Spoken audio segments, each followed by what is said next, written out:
This is one of those days where there are a lot of things going on, one hearing stacked upon another, and I know members of this committee have, in 15 minutes, 2 hearings going on simultaneously. So we'll do the best we can to move through this one. I have a short statement I'm going to read. Mr. Lamboyd may also. If you read it, that's enough. Mr. Lamboyd has given me permission to speak for him, which is, he will only do once. No, I mean, I'll read yours too. Okay, today the subcommittee will hear from the Acting Undersecretary of the Air Force Vice Chief of Staff, and the Vice Commander of the Space Force regarding the state of military readiness and how the fiscal 2021 operation and maintenance budget requests support military training, weapon systems, maintenance, and efforts to meet the full spectrum of readiness requirements that align with the National Defense Strategy. I'm especially delighted to welcome the witnesses from our newest branch of service. General Thompson, welcome. This subcommittee is interested in, now the hard part, the welcoming's over. This subcommittee is interested in hearing from you regarding the progress made in standing up the Space Force. And from each of the witnesses, we'd like to hear from you about how the department intends to man, train, equip, fund, and sustain the Space Force without impact on the other tasks that you have. We understand that you are early in the process of standing up the Space Force, and that much work is in front of you, and therefore we desire to have today the ultimate plan presented to us. Not likely. For the past several years, we've heard the services raise their concerns with the state of the military's full-spectrum readiness after more than a decade of focusing on counterterrorism, counterinsurgency missions. The fiscal year 2020 enacted defense appropriation and the agreed-upon defense top line for 2021 represent significant increases in defense spending. I hope today our witnesses can discuss how these additional resources have been executed by the department and where we have seen progress in readiness and areas that still require additional attention. That said, this subcommittee is concerned that the department, and especially the Air Force, remain overly focused on long-term readiness through modernization programs. I feel that you must place more emphasis on investing in near-term readiness accounts that maintain and sustain the systems that we have in place today and will have for the next decade or longer. For example, last year the department only funded 88% of the requirement in your weapons sustainment account, and you did not meet aircraft mission capability standards across the service. In fiscal year 2021, the request for the weapons system sustainment accounts, the full funding will meet 87% of the requirement, a little less than last year. This subcommittee would like to hear from you how you intend to increase aircraft readiness while funding these readiness accounts to a lesser degree than last year. In addition, I'm concerned that the Air Force is still relying on overseas contingency operation funding to meet basic requirements. Notably, roughly 65% in fiscal year 2021 for weapon system sustainment is in the overseas contingency account. Depending on OCO funds for regular and well-understood requirements, such as depot maintenance activity, underlines how institutionalized the department's dependence on OCO funding has become. Going forward, the department and Congress both must be prepared for a world where this will change. And apparently, if the current negotiations in Afghanistan bear fruit, the change is coming sooner than later. Related to the budget request, several issues have caught our subcommittee's attention and that impact the readiness of the force. First, that old favorite, the F-35 sustainment. The Air Force has a stretch goal of achieving a cost per flight hour of $25,000 per hour in 2025. 25 and 25, I believe is the word you use. This committee would like to hear about specific initiatives that you are taking as a service to reduce these sustainment costs and to ensure that you can afford this weapon system as we continue to grow the fleet. The second issue is the aerial refueling tanker availability to meet combat commander requirements. Given the delays in the KC-46A program, this committee is concerned with the Air Force request to retire 10 KC-10 tankers and 13 KC-135 tankers in fiscal year 2021. So how does this work? The concern is echoed in recent Transcom unfunded requirements letter, where it lists these aircraft as the #1 unfunded priority to meet the National Defense Strategy mission requirements. I now understand that the Secretary of Defense, Mr. Esper, says that unfunded priorities are really our priorities, congressional priorities. Perhaps they're both our priorities. The third issue we would like to hear about concerns progress you've made in your effort to close the pilot shortfall gap. Lastly, and as I said, this would be short, but it's not, I would be remiss if I didn't mention the actions taken by the Department last month that disregard Congress's constitutional authority to determine how the nation spends defense dollars. The decision to reprogram $3.8 billion away from military readiness and modernization efforts in order to construct a barrier on the southern border of the United States goes against the priorities of the National Defense Strategy and ignores decades of precedent regarding the reprogramming process. This decision, combined with the $3.6 billion stolen from military construction projects last year, is both disturbing and, in my view, contrary to our nation's security. So, gentlemen, be prepared for questions along this line. With that, I now turn to Ranking Member, Congressman Doug Lamborn of Colorado, for any opening remarks he would like, unless he would simply like to. No, you don't want to do that, Doug. Your turn. Okay, thank you, Mr. Chairman. Today we will hear testimony regarding the readiness of the Air Force to execute the National Defense Strategy under the President's Fiscal Year 2021 budget request. As DoD shifts its primary focus from countering violent extremist organizations to great power competition, our subcommittee will be very interested in how the Air Force balances current readiness with modernization investments. Recent events in the Middle East are a stark reminder of the risk that comes from leaving vacuums for malign actors such as Iran to fill. Today we also hear about the progress in standing up the new Space Force. This recognition of the importance of space as a warfighting domain is long overdue and will be vital to the future readiness of the Joint Force. My understanding is that Space Force will leverage existing support Air Force infrastructure and administration to the maximum extent possible. This is vital to maximizing capability and minimizing overhead. We also eagerly await the Department of the Air Force's decision about the permanent basing location for the Space Command Headquarters. As you know, I believe that Colorado Springs is the best option based on many factors ranging from location, civilian and military workforce, existing infrastructure and capabilities, and quality of life for service members and their families. Now, one of the most important issues in the fiscal year 2021 budget request is the proposed expansion of the Nevada Testing and Training Range. The subcommittee has already heard testimony regarding the importance of this range to support operational readiness. The proposed expansion would enable the Air Force to conduct more realistic training for fifth-generation platforms and engagements using precision-guided munitions. The use of land buffers will protect training resources while preserving natural habitats. I look forward to hearing from our witnesses regarding their progress with stakeholder outreach and engagement with the Natural Resources Committee since our last update. Issues with the fielding of 2 new platforms are creating challenges for the Air Force and adding strain to its already stretched budget. The first one, and this has been mentioned as well, and that is the F-35 Joint Strike Fighter. While the capability it brings to the fight is a critical game changer, ongoing supply chain issues and problems with the Alice, or is it now Odin, data system continue to create challenges for the program. We also need more clarity about how the program will impact future Air Force budgets. As we ramp up production, the imperative of getting sustainment right takes on even more importance.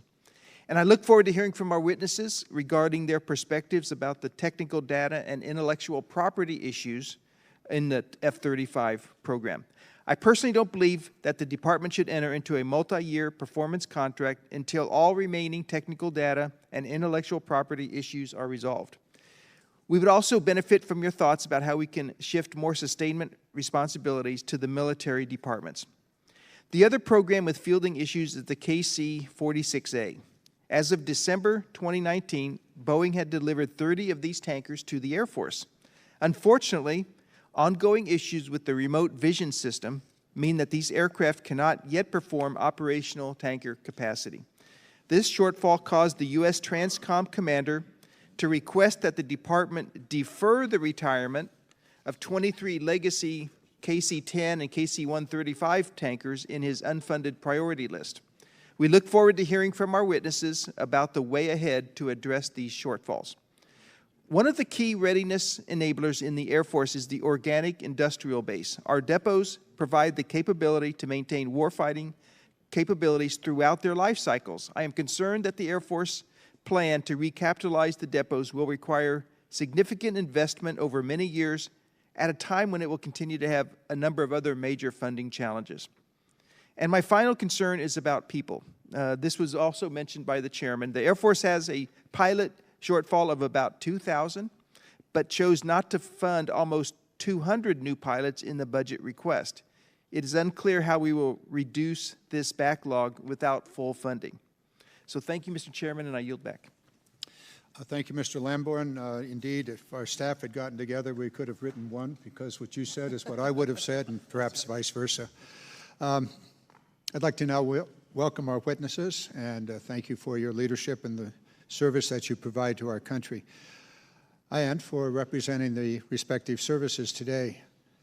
Let's start with Acting Undersecretary of the Air Force, Mr. Sean Manasco.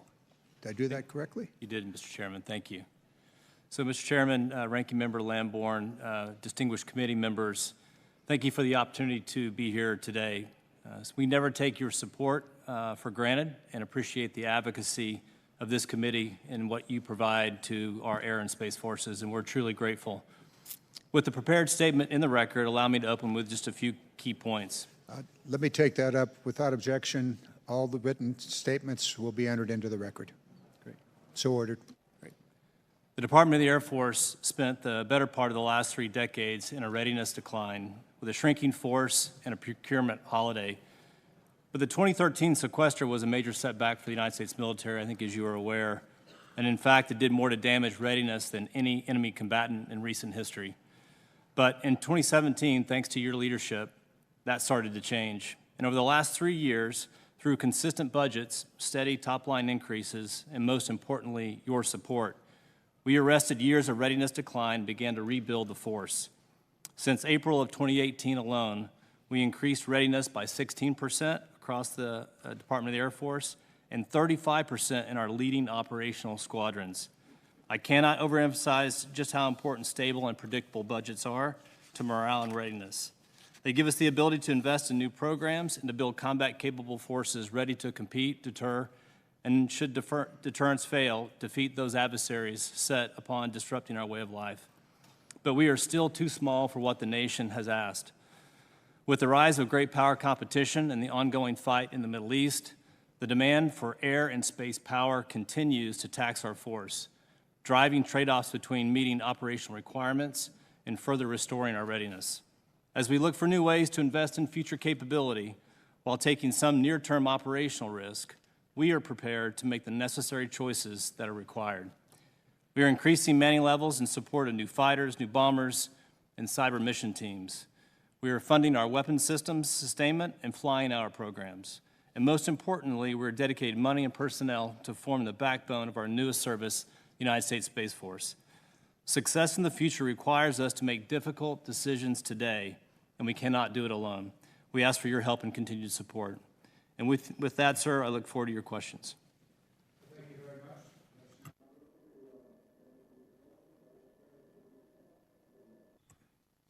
Chairman Garamendi, Ranking Member Lamborn, all the distinguished members of the committee, I too want to echo my support and thanks for all your help over the last few years. This marks my 4th consecutive year testifying before this committee.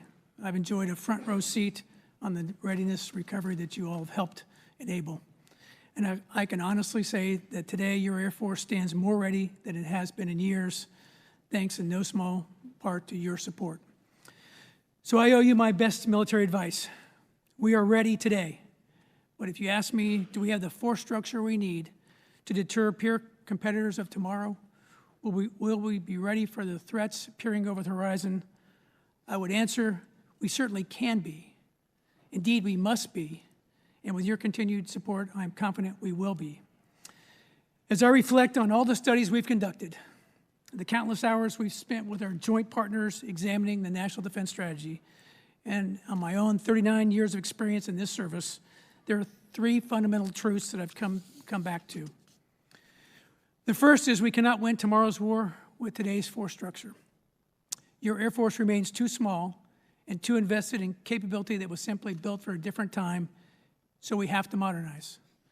And if we are to modernize in a cost-effective, responsible way, we have to make hard choices now.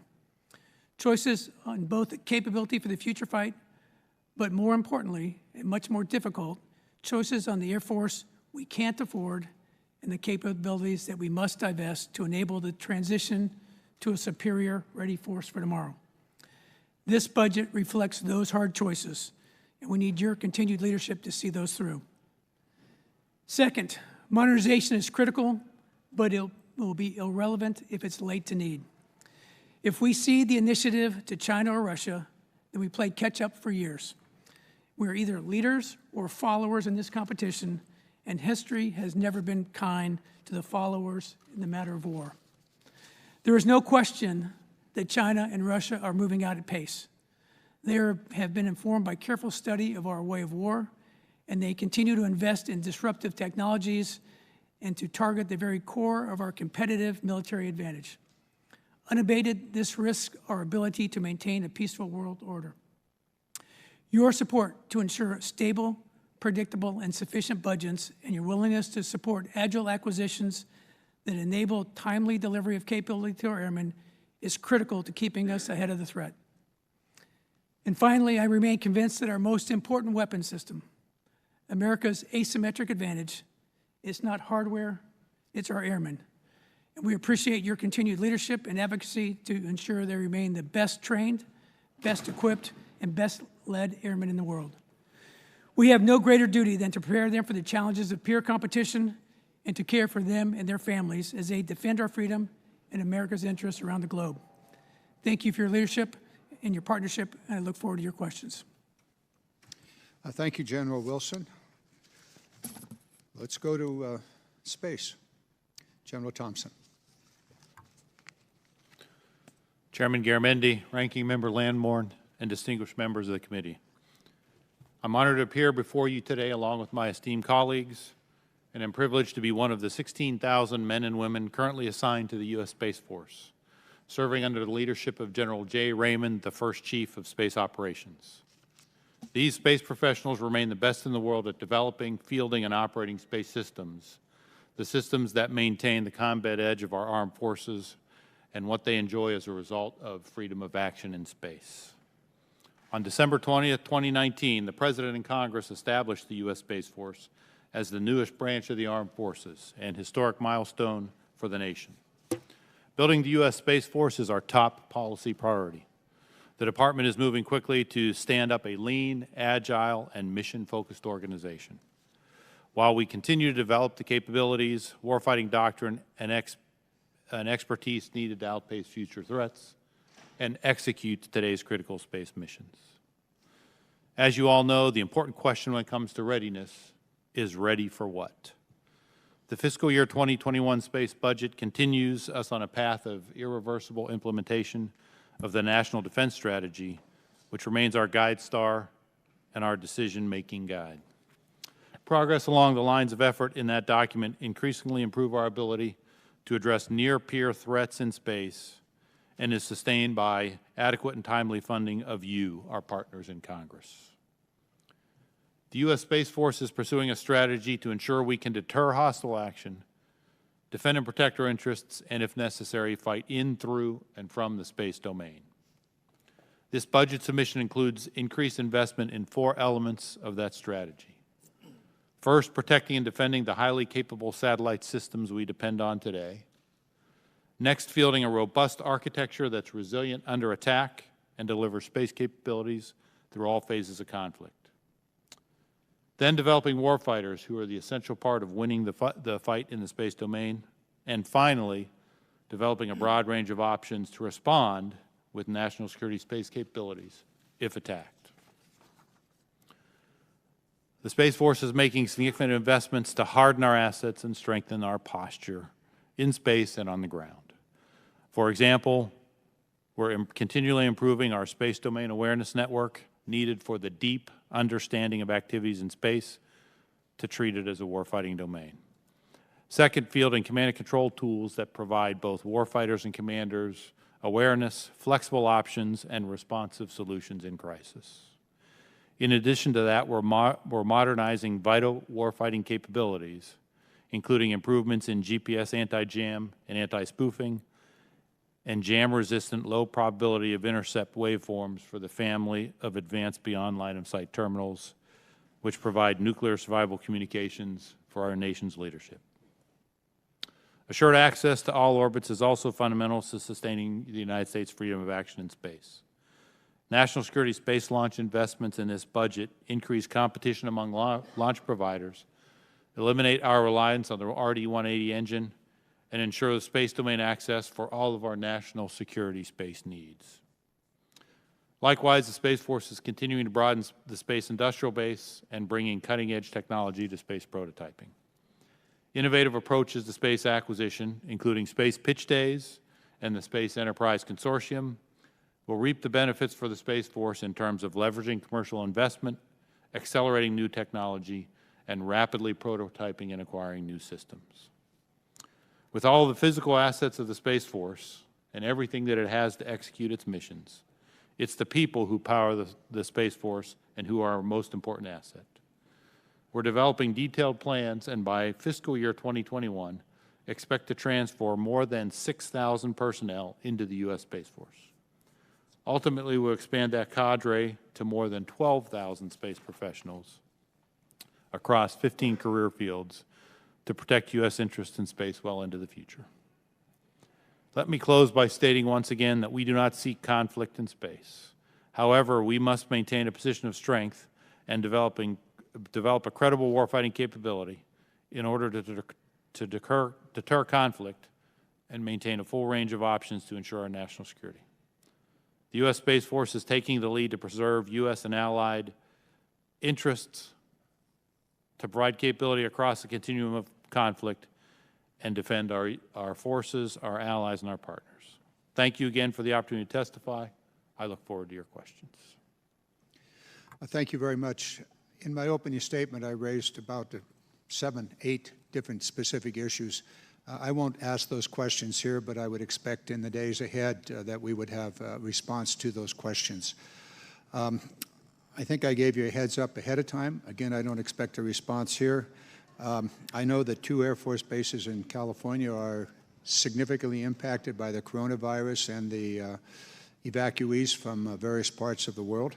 I'd like a full explanation of what's going on at Travis and March Air Force Base, as well as the Marine Corps bases. I think there are other bases around the nation. So if you gentlemen can develop that and get back to us immediately about that.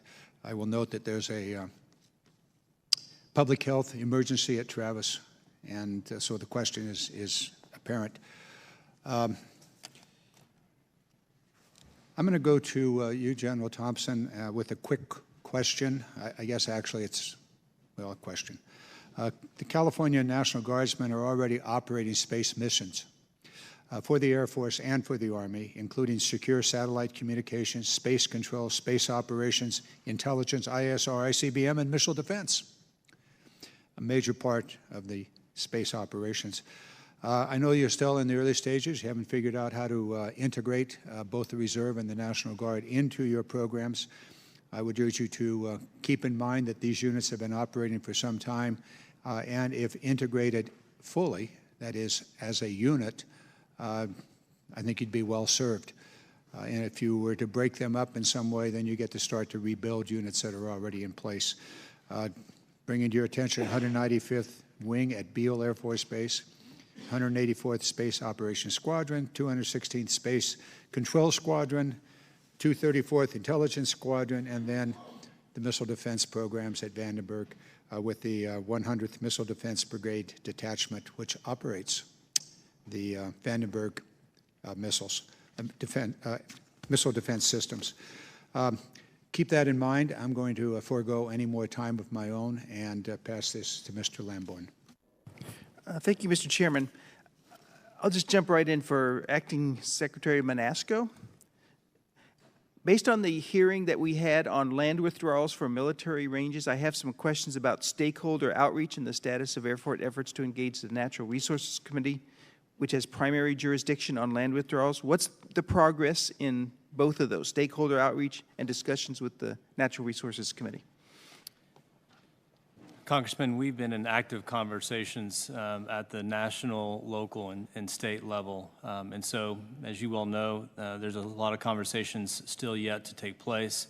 I think you mentioned in your opening comments just how important it is that we get this right and the reasons in which we're seeking an expansion. But we have, like I said, active conversations, and if there are others that we need to be reaching out to that we just haven't yet, we stand ready to do so. Okay, and just so everyone will know on this subcommittee and for the record, why is the current footprint of the range insufficient? So, Congressman, as we look at the near-peer competitors that we face, it's clear today that the existing range itself is insufficient in size, just given the training that occurs there and the adversary air, which tries to simulate what we would face in a near-peer fight.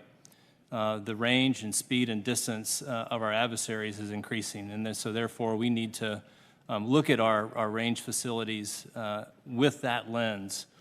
I would be remiss, though, if I didn't mention that from our perspective, these ranges are truly a national treasure, and we want to do everything possible to ensure public safety and to leave them in a really great condition. Okay, and I do realize we're in open session and we can't go into all the details, but I appreciate that answer. Changing gears, during my recent visit, and I was with Representative Scott of Georgia as well, we went to Warner Robins Air Force Base and saw the depot there. I was very impressed with the quality and effort of the industrial work to maintain Air Force aircraft, but I'm concerned about the state of the facilities. My understanding is that the Air Force's 20-year recapitalization plan will cost about $26 billion. How are we going about committing that amount of money each year to achieve that goal? Congressman, over the last few years, we have committed an upwards of $2 billion for the modernization, recapitalization of these depot facilities. And it should be noted that we really do admire and appreciate and respect the skilled professionals that occupy these depots and do work on behalf of the Department of the Air Force. And so they're of vital importance to us.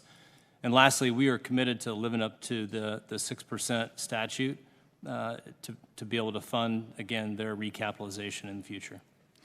Okay, and during our last depot hearing in November, the Air Force talked about having the benefits of direct hiring authority, but also about the negative impact of the 180-day military retiree waiting period requirement. If we were to remove that waiting period, at least for certain positions, let's say GS-13 and below, not for the highest grades, but for GS-13 and below, how would that impact the mission capabilities and being able to hire the right people at your depots? I'll just mention one thing, and I think I'll turn it over to General Wilson. I think he has a point of view on this. But Congressman, we would support any help that you and your colleagues might give us to be able to hire those individuals directly without waiting 180 days. As it turns out, in a very tight labor market, if we're not careful, we'll let those highly skilled people get hired by someone else. General? Hey, Congressman, I would echo the same thing. We're in a competition for talent. Anything that slows us down from bringing talent on board lets them go somewhere else. And so as we try and close that gap, we want to look for all the authorities to bring on people as quickly and as fast as possible. And I'll give you a good news story. We've done just that with your help. So some of your direct hiring authorities have allowed us to bring on people much faster. And we'd say maybe in the future we can work with the committee to see where we could expand that more broadly to bring on talent even quicker. Okay, thank you. Maybe we can address that in this upcoming NDAA. And lastly, for General Thompson, my understanding is that the Space Force currently has one member, General Raymond, but we will be gaining 60-some new officers when they graduate from the Air Force Academy in May. You did a good job in your statement of explaining the future missions of the Space Force, but when it comes to making sure that we get the most for our dollars, can you talk about how Space Force will leverage existing Department of the Air Force overhead and support functions so that we can minimize the duplication of bureaucracy? Yes, sir, thank you. And if I can, before that, I will say there are 16,000 other of us assigned, not yet transferred into, but anxiously looking forward to the day when perhaps we can join him as commissioned and enlisted members of the Space Force as well. And as you stated exactly, we are very much focused on creating the Space Force in a lean, agile, and very mission-focused sense. And what that means is the Space Force itself will focus on developing, acquiring, fielding, and operating space capabilities. That includes an intelligence enterprise required to conduct operations in space, as well as focused cyber warriors who will operate and defend and protect our cyber mission systems in space. Most of the remaining support will be provided by the Department of the Air Force and the United States Air Force in a similar manner to the way they do it today. Base operating support, physical security, civil engineering, our chaplains and JAGs and personnelists, all of that will continue to be provided by the United States Air Force so that the U.S. Space Force can focus on its mission. Our estimate today, when we look at the support functions and field agencies and other activities required to operate the Space Force, about 80% of that activity will continue to be provided by the U.S. Air Force under the leadership of the Secretary and the Department, while we focus on operations and the critical needs in space. Along that line, I'm sure there are thousands of decisions that have to be made. General Wilson, how are these decisions coming along, according to what Lieutenant General Thompson just said? Well, what I think you're seeing is a seamless integration between air and space, and we're going to continue to remain so. Secretary's been very clear that that's her number one priority, is to make sure that the Space Force is successful, and we're going to do everything we can to do just that. Thank you. Mr. Chairman, I yield back. Thank you very much. I'd raised the issue of the coronavirus. The 7th Air Force, I think, is in the hot zone in Korea and other places. So if you could, by Thursday, report back to us on what's happening, what your plans are, and so forth. Yes, sir. Okay, thank you. Thank you, Chairman Garamendi, and thank you, gentlemen, for the opportunity to speak directly to you on critical Air Force and Space Force readiness matters. General Wilson, I'm pleased to see that building a seamless, integrated joint force is the top focus area noted in your memo for achieving the ready and modernized force we need. We all recognize the need to fully use our National Guard and Reserve and the value that investment brings to protecting our nation, our states, and our local communities. In my district, we have many resources, including a very nice open ramp space, ops facility, and hangars where the famous F-16 Tacos once resided. That ramp space could add significant value toward military readiness and leverage the synergies between 3 special operations wings stationed in New Mexico. What are some of the best opportunities you see for the department to tap into these kinds of resources and fully integrate the joint force? Congresswoman, as you know, across the whole force, we can't do any mission without the total force. That it takes the active guard reserve across air, cyber, space, and all the missions across the different pieces of that. You know, if the chief were to say, if you were to go fly in a C-17 today in the Middle East, he couldn't tell if it was active guard or reserve because it takes, they're all there and they're doing that seamlessly. So we continue to look for missions that in New Mexico, of which the Guard could be a significant part of. They are in every mission area, and I think there'll be opportunities in the future of which we can continue to look for opportunities for New Mexico to do that. Thank you. I appreciate that commitment. General Thompson, it was noted in the very recent report to the committee that the DoD intends to establish several Space Force centers or center equivalents to execute space-unique functions that will be co-located with Air Force counterpart centers to the maximum extent practicable in order to leverage existing infrastructure and resources. I will note that my district is home to critical Space Force assets on Kirtland Air Force Base, such as the Space and Missile Center, Advanced Systems and Development Directorate, Space Rapid Capabilities Office, and key Space Force partners like the Air Force Research Labs, Space Vehicles, and Directed Energy Directorates. Given all those obvious synergies, would I be correct in thinking that bases like Kirtland, with its cutting-edge space capabilities, would be on the short list? Yes, ma'am. I'd like to say, as you listed, there are a tremendous number of capabilities at Kirtland Air Force Base today. It is a national center when it comes to science, technology, research, and development. You listed the research lab, our advanced development division, the Space RCO. Kirtland plays a tremendous role and has for many years in terms of prototyping, researching, and delivering new space capabilities for the nation. I have no doubt it will continue to play that role for the Space Force and well into the future. Thank you. Thank you for that. And how much time do I have? General Wilson, as the chairwoman of the National Parks, Forests, and Public Lands Subcommittee, I'm paying close attention. Excuse me. I'm paying close attention to the department's proposals that impact public lands that have great environmental value and are key to preserving irreplaceable Native American cultural resources and tribal history. In your view, can the proposed expansion of the Nevada training and testing range be carried out in a manner that both enhances military readiness and is compatible with stewardship of natural and cultural resources? And what are you doing to ensure that Native perspectives on this issue are fully considered? Congresswoman, the short answer is yes, I think we can, and we have to work together. So to bring in your local and tribal communities have to be part of the discussion and conversation, and I think we can effectively do that to preserve all the things you just mentioned, while we also expand the airspace to allow the type of training we need for peer competition. Thank you so much. And since I have just a few seconds left, I'll ask, while there is a clear readiness argument for the expansion, there are also significant concerns from many sectors. Can the expansions be phased in to allow time to work through the issues with other stakeholders, in your opinion? Yes, I think they can be phased in. Thank you. Chairman, I yield. Thank you. General Thompson, let me compliment you on the very adroit dance that you made in answer to the woman's testimony. Mr. Rogers. Thank you, Mr. Chairman.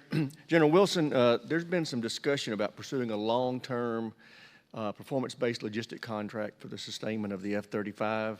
Can you share your thoughts about that? Any concerns you may have with things like intellectual property and data rights? Yeah, Congressman, I'm not sure we have the data yet to be able to jump into a long-term performance-based logistics contract. And so we'll work with the JPO and all the stakeholders to, as we get better insights into the data, to be able to make a better decision on PBL going forward. So that's a longer range possibility. I believe so. Great. General Thompson, you'll be pleased to know I'm not making a pitch for headquarters in my district. However, if you want to, I mean, how can you, one of the things that drove us to create the Space Force was in the Air Force, there is a culture that's indoctrinated in every service member that you start from the time you join the Air Force, that your number one mission is space air dominance. And it should be. It's the Air Force. How can you ensure that as you stand up this new service, that you can indoctrinate that same mission priority of space dominance into the new members of the Space Force, and as a cultural thing? Congressman Rogers, thanks so much for that question. In fact, we have for decades been developing a space culture, and we have a space culture inside what was once the United States Air Force and is now the United States Space Force. That culture, however, was developed in a different time in a different area for a different set of missions in a different environment. It's only been in the last 6 or 7 years where we've truly embraced and understood the threat we face in space, and so have begun already developing the culture that is truly a warfighter's culture. And there are several ways that we have done it. The first is, and obviously was the acknowledgement of the leaders and the nation that it was a warfighting domain. The next thing we did is we've already overhauled our training system. Our training system is now focused on threats in space, the development of tactics, techniques, and procedures to address those threats, and ensuring we can deliver capabilities across all of the spectrum of conflict. We've also more closely integrated ourselves with other warfighters, first in the Air Force through Red Flag and some of the advanced training exercises we do, but also the Joint Force through Tier 1 exercises. I will argue there's great value in understanding the cultures of other warfighters that they themselves have different cultures, but understand what it means to develop a plan, to understand your role in the plan, how you're going to develop contracts with other warfighters, and that's been of value as well. Yeah, I was very pleased, and the committee would be interested to know, in talking with General Raymond a couple of weeks ago, I mentioned, because Air University is in Alabama, that I thought that we should enhance the space curriculum and rename it Air and Space University. And he gently pushed back and said, no, we want our own university. Yes, sir, you need some of that. And we'll still use the Air Force Academy as our service academy, but as far as continuing education, and I think that's a great example of saying, no, I want to build my own culture. Yes, sir, and we've created our own space flags, and we have our own war games. Those are the sorts of things we must continue to do. Okay, lastly, you talked about growing the number of professionals over the time by 12,000. Is that civilian personnel you're talking about? Sir, that's all of the above. Okay. Right now, in fiscal year 21, we plan to transfer in, I'm sorry, let me make sure I get the numbers right. I've got it written down. In 21, it's about 3,500 civilians, and it's 6,430 military. Over the course of the Future Years Defense Program, it's going to be about 8,100 military and 4,200 civilians. So it is a mixture, as you see, to get to that 12,000. It will be both. Now, I should also say, civilians will be assigned to the Space Force. Like in the Department of the Navy, all civilians will be Department of the Air Force civilians, but they'll be assigned in the Space Force. Great. Thank you for your service. Now you're back. Mr. Rogers, in answer to your question, my grandson, I asked him last week where he intended to go to college. He's a senior. He said, wherever I can get the best education to get into the Space Force.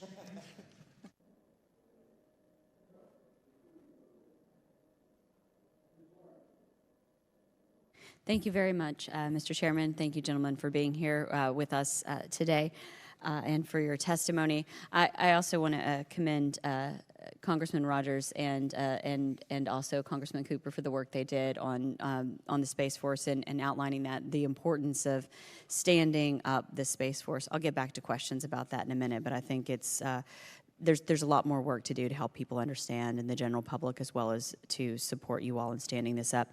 But I want to start at Readiness and the tankers and KC-135, KC-46A, and what we're looking at there. As you know, Tinker Air Force Base, right there at the edge of my district in Oklahoma City, is the home to maintenance and refurbishment of the ongoing with KC-135 and will be with KC-46A. But quite frankly, we've got a number of concerns about the readiness and what that looks like for our tanker program, because the budget request includes retirement of 10 KC-10s and 13 KC-135 aircraft.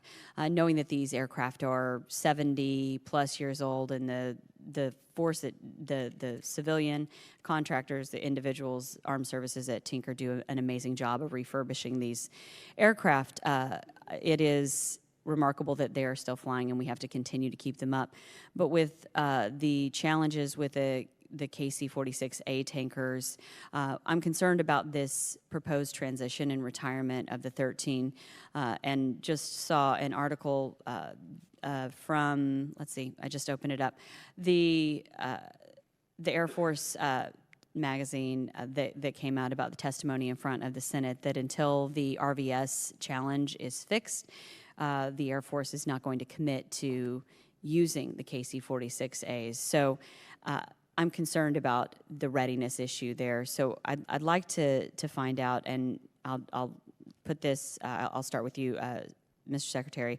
Is there a plan to put, or whoever is most appropriate, plan to put more KC-135s through the modernization process in lieu of, to help prevent this gap, or what's our contingency plan here?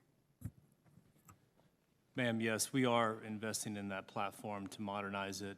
And ultimately, our goal is to get down to a 2-tanker fleet. And like many of our other weapon systems in this budget, we had to take some risk. And so we're actively in conversations with General Lyons and Transcom to make sure that we can do everything we can to cover the needs of that combatant commander. I will make note of the KC-46. I had the opportunity to be on that platform roughly 2 months ago, and I saw it at its best, and I saw some of the limitations firsthand.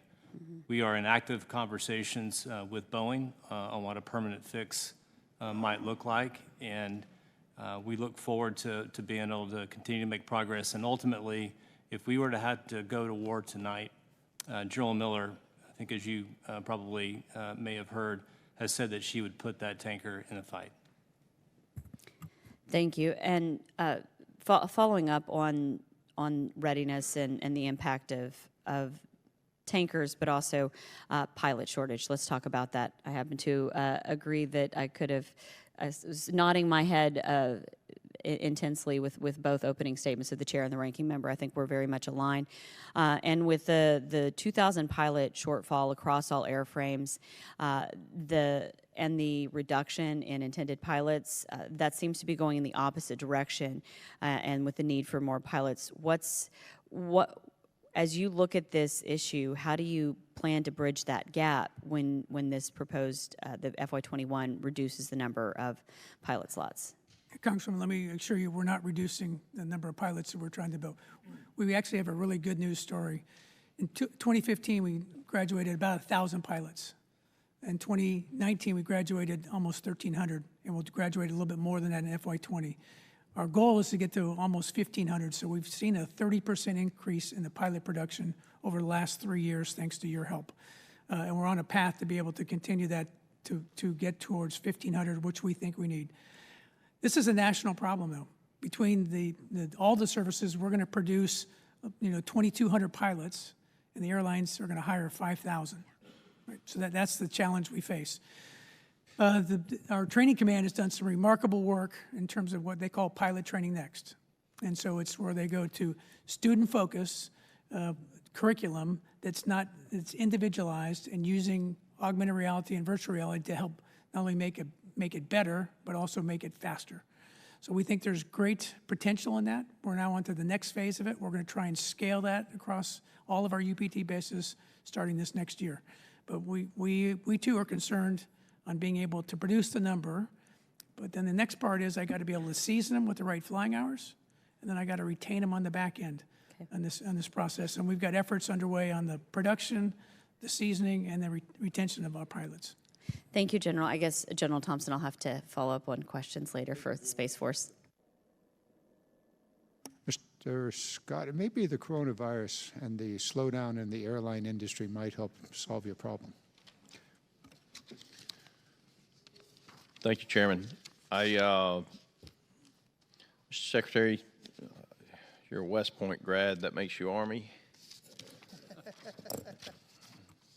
Sir, some have said I've traded up. I got some family members that would argue with you, but it's, yeah, that I share Congressman Rogers' concern about the focus on air dominance for our troops on the ground. I've watched as the Air Force has tried to get rid of the A-10, has terminated the JSTARS recap, and I'm going to come back to the ABMS system in a minute, but I'm very concerned that if it is going to be the command and control platform for all of the branches, that especially the Army has not been involved in the development of that platform. And now, as I understand it, Army Futures Command has expressed very serious reservations about whether or not ABMS can be the sole command and control platform for the U.S. Army. But you made a statement in the first, stable and predictable budgets. The Air Force is asked to pull the base budget down, and this is the first time I've ever seen any agency or branch do this. You've asked to reduce your base budget by about 20% on the active duty component and increase the OCO funding by almost double it. I mean, you increase it by 80%, and you're effectively moving 50%, if my calculation is correct, approximately 50% of weapons system sustainment to the OCO budget.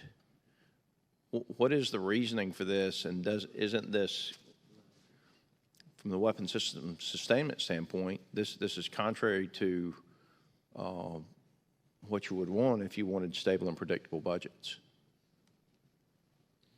So let me start by saying, yes, as a young man, I was a soldier, and my middle son is a soldier. And so the efforts that we have underway with ABMS, we are absolutely committed to making sure that we do what we have to do to support troops on the ground. So I want to just start there.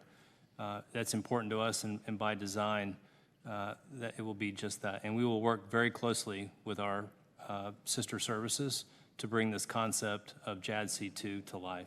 Yeah. And if I may, Mr. Secretary, my point is they need to be involved in the development from the ground up. We couldn't agree more. With respect to the overall budget, sir, so our budget in the Department of the Air Force is roughly $169 billion, and a little over 15 of that is in the space. And so we submitted for the very first time a Space Force budget. And we're committed to weapon system sustainment, but as you may know, to look at the requirements 2 years out in front, we have to make some educated guesses around what those requirements might look like. But in this budget, we have over $17 billion set aside for the WSS account. But the majority of that, at least 50% of that, is in the OCO section, correct? Over $8 billion of the $17 billion has been moved to overseas contingencies operations, which actually makes it, quite honestly, more subject to reductions. Most agencies want a higher base budget and less OCO because from a long-term planning standpoint, it's just more stable and helps you plan for the future. OCO is something that may happen, may not.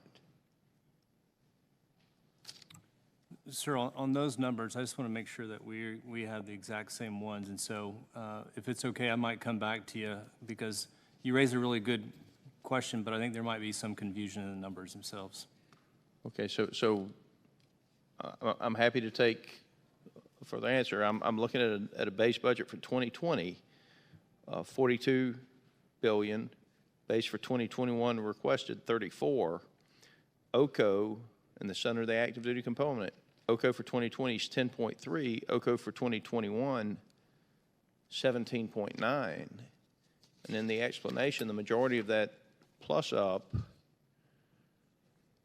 is a transfer from weapon system sustainment. I'm happy for the Air Force to get back to me with a more detailed answer, but typically speaking, base budget is better for than OCO. We'll take that, sir, and come back to you. Thank you. Mr. Scott is into a very important issue about where the money's coming from. The OCO account, which he correctly points out, is used for sustainment. The question is why that? How do you intend to transition away from that into your base budget? Those are all questions that we would expect to get back to you with. I know the staff is going to be coming to you with a series of questions along that line. Also, with regard to weapons account and your balance, how you deal with that. It's been drawn down. You're going to rebuild it. There's some issues about the flow of money in and out of accounts. And so staff is going to go into that in great detail. Mr. Bergman. Thank you, Mr. Chairman, and we'll start out a little bit light here in the mood on the front end. I noticed that recently the Space Force has figured out their cami uniform, and so the only thing I would suggest you're going to have, you call what you're wearing today service dress alphas. That's what we call them in the Marine Corps. You know, I applaud our brothers in the Army for making the decision to go back to a World War II era of the belt, because in a real sense, but also what we talk about here in limited resources, a belt well worn shows where the excess is. And, you know, the point is, on this committee, we look to where we're spending our money, where we're appropriating the money, and then you're spending the money, and where we can be a partner with you to help you achieve your mission accomplishment. So, you know, we're in a situation where belt tightening has to happen from time to time. So just consider that when you're, as the Space Force, when you're considering your service alphas, a well-worn belt, you know, would look probably pretty good. Now, I know we've heard a little bit of comment about where you might want to put some, you know, headquarters, you know, other than Colorado Springs.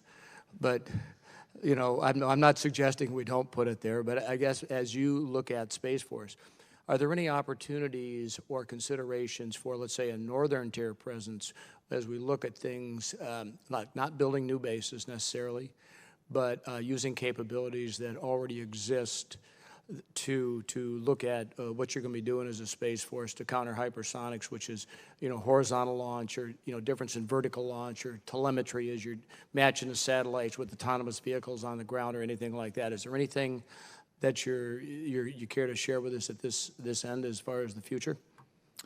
Congressman, yes, if I can.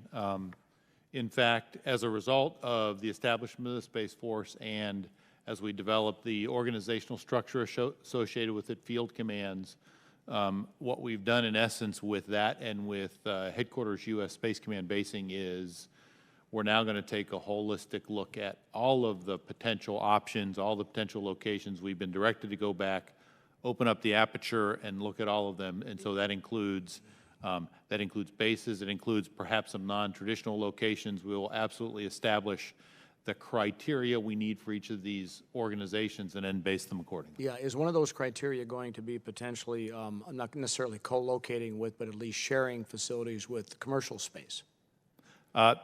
Sir, we're going to develop all of those criteria. Some of those may be exactly opportunities with commercial space. They may be opportunities with civil space. They may be opportunities with, certainly will be opportunities with the Air Force, perhaps other organizations. We're absolutely, we've been challenged by our leadership to look at that whole problem a little differently than we have in the past. Okay. Well, I look forward to, you know, as you move forward with those decisions, how you're going to marry in the public and private sector, if you will, to get the capabilities up to speed as quickly as possible, leveraging, you know, in this case, private sector technologies. I want to switch subjects here for my last, you know, few seconds. This budget request increases pay for flying hours by $6.6 billion. What does this equate to an average monthly flying hour per pilot? Can anybody throw that out there? And is that enough to maintain proficiency? Congressman, I can't give you an exact specific, but I can tell you over the last few years, we've seen flying hours increase from about 15 hours per month now to about 19 to 20 hours per month. Now, that's seat in the airframe? That's seat in the airplane. Okay, and how many simulator hours is that pilot getting a month to, let's say, do the mission prep, all of that in the simulator, where it's a whole lot cheaper and a better training environment than before they strap it on and get airborne? Yeah, Congressman, we're balancing both, right? Because we're also upgrading our simulators to be able to do this, so I can connect virtually and actually do large force exercises connected, distributed through simulators.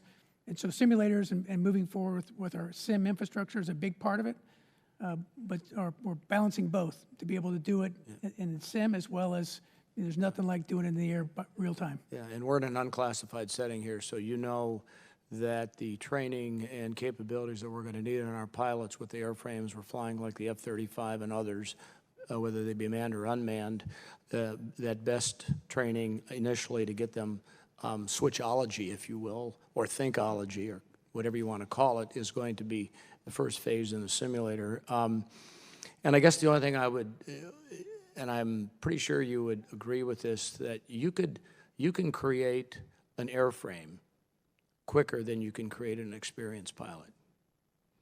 I agree. Okay, so as we go forward in pilot retention, knowing that the market for commercial pilots is going to be good and the family always gets a vote, as we leverage that experienced pilot and keep them in a seat, whether it's in a Air Guard unit, whether it's in an Air Force Reserve unit, whatever it is, I want to compliment the Air Force, where when you went with the associate squadrons well over a decade ago, and because that's the model going forward. But with that, Mr. Chairman, I yield back. Thank you. I would ask you a question, sir. Where you learned in the Marine Corps about the purpose of a belt? Our Class A uniforms have always had an external belt. Look at, just put, since the Navy's not here to defend themselves, I'm just going to have a Marine office, since we're both, by the way, Department of the Navy. So, by the way, if the Space Force wants any tips and tricks about dealing as a department within a bigger department, the Navy wears the double-breasted, navy blue coat, and sometimes it is a good camouflage in its own right. Whereas the belt on the Marine Corps, we are a very physical service. So that's where I was going with the belt. I appreciate the information. It is invaluable. Gentlemen, we have another hearing going on simultaneously to which two of us or three of us should be attending. There are a series of questions. I draw your attention to Mr. Lamborn's opening statement, in which he raised several points, as did I. We have concerns about all of these issues. Staff will be back with you, and the questions I've asked, one of them is very timely, the corona, how it affects readiness.